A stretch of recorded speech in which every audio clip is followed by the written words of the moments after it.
Hello guys, രോഹിതാണ്.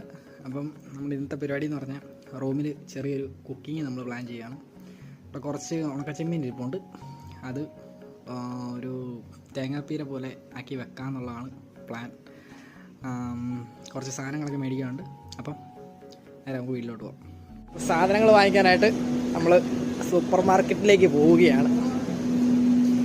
അധികം സാധനമൊന്നും വാങ്ങിക്കാനില്ല. ഒരു 2 തേങ്ങ മേടിക്കണം, പിന്നെ ഒരു ഉണക്കമീൻ മേടിക്കണം. വെറൈറ്റി. ഇതിപ്പം അത്യാവശ്യം നല്ല രീതിയിൽ രാത്രിയായി. അപ്പം നേരെ പോയി നമ്മൾ ആദ്യം ഒരു ഉണക്കമീൻ എടുത്തു. ഓൾറെഡി ഒരെണ്ണം റൂമിലുണ്ട്. പിന്നെ കുറച്ച് കൊച്ചുള്ളി, പിന്നെ നമ്മൾ നേരെ പോയിട്ട് പിന്നെ ഒരു 2 ബോക്സ് തേങ്ങ, ഇവിടെ ബോക്സിലാണ് തേങ്ങ കിട്ടുന്നത്. പിന്നെ കുടിക്കാനായിട്ടൊരു ചെറിയ ലൈവ് എടുത്ത് സാധനങ്ങളൊക്കെ മേടിച്ച് നമ്മൾ നേരെ റൂമിലോട്ട് വന്നു. റൂമിൽ വന്നതിന് ശേഷം നമ്മൾ ഈ ഉണക്കച്ചെമ്മീനും ബാക്കി സാധനങ്ങളും എല്ലാം നമ്മൾ റെഡിയാക്കി വെച്ചേക്കുകയാണ്.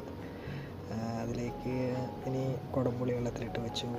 ഇനി ഈ തേങ്ങ ചതച്ച് വെച്ചേക്കുന്നതാണ്. അതിലേക്ക് നമ്മൾ ഇഞ്ചി, വെളുത്തുള്ളി, പച്ചമുളക്, കൊച്ചുള്ളി എന്നീ ഈ സാധനങ്ങളെല്ലാം ഇങ്ങനെ ഓരോന്നോരോന്നായിട്ട് നമ്മളിട്ട് കൊടുത്തേച്ച് നല്ല രീതിയിൽ കൈകൊണ്ട് തിരുമ്മി അങ്ങ് യോജിപ്പിച്ചെടുത്തതിന് ശേഷം അതിനകത്തേക്ക് നമ്മുടെ പൊടിവർഗ്ഗങ്ങൾ ഒരുപാടൊന്നുമില്ല.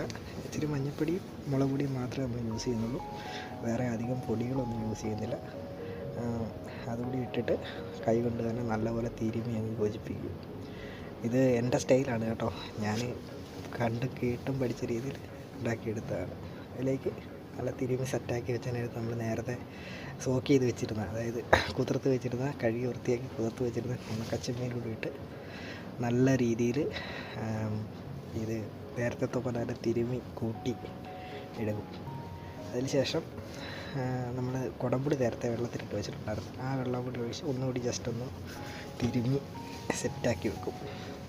സെറ്റാക്കി വെച്ച് കഴിയാൻ നേരത്തെ തന്നെ കാണുമ്പോൾ തന്നെ ഒരു ഇതൊക്കെ ഉണ്ട്.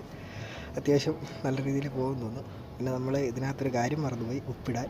അത് ഏറ്റവും അവസാനമാണ് ചേർത്ത് ഉപ്പുകൂടി ഇട്ട് ഒന്ന് തിരുവിയതിന് ശേഷം ഇൻഡക്ഷൻ കുക്കർ ഓണാക്കി അതിലേക്ക് പാത്രം വെച്ചു. ഇവിടെ കിട്ടുന്ന പാത്രങ്ങൾ എന്ന് പറഞ്ഞാൽ കൂടുതൽ ഇങ്ങനത്തെയാണ്. അതിലേക്ക് പിന്നെ ചട്ടി ചൂടായതിന് ശേഷം എണ്ണ ഒഴിച്ചു കൊടുത്തു. എണ്ണ ഒന്ന് ചൂടായി വരാനായിട്ട് വെയിറ്റ് ചെയ്തു. എണ്ണ ചൂടായപ്പോൾ പിന്നെ കടുക് അങ്ങോട്ട് വാരിയിട്ടു. കടുക് വാരിയിട്ടതിന് ശേഷം എന്തോ ചൂടിൻ്റെ കുറവുകൊണ്ടാണോ കടുക് പൊട്ടാനിച്ചിരി ലേറ്റായിരുന്നു. കടുക് പൊട്ടിച്ചെടുത്തതിന് ശേഷം നമ്മൾ നേരത്തെ ഓൾറെഡി മിക്സ് ചെയ്ത് വെച്ചിരുന്ന നമ്മുടെ മിക്സ് അതിനകത്തേക്ക് ഇടുകയാണ്. മിക്സും അതിനകത്തിട്ടതിന് ശേഷം നല്ല രീതിയിലൊന്ന് ഇളക്കി അതിന് ശേഷം അത്